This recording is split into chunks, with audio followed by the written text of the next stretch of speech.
Hey, this is Bruce Canada with Atlantic Bay. I want to talk to you just a second about the equity that you have in your property. You know, a lot of people did their loans several years ago when interest rates were much lower than they are now. So they have a lot of equity in the property because property values have gone up significantly over the last several years.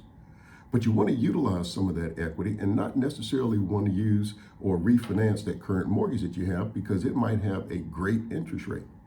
So one of the solutions might be to do a home equity line of credit or HELOC. Now the difference between that and a traditional refinance is that if you refinance your property and pull cash out of it, you will be making payments on the total amount, plus you're going to have to redo that entire mortgage that you had. Whereas an equity line doesn't do anything with that first mortgage.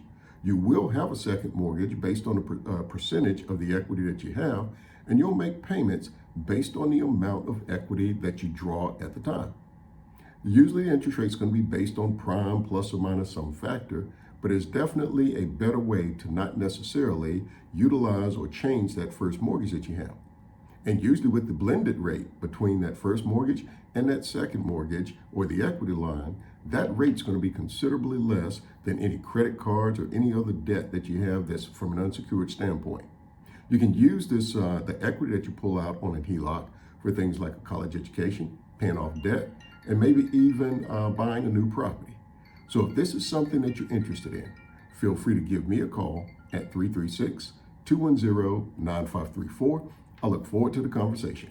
Bye-bye.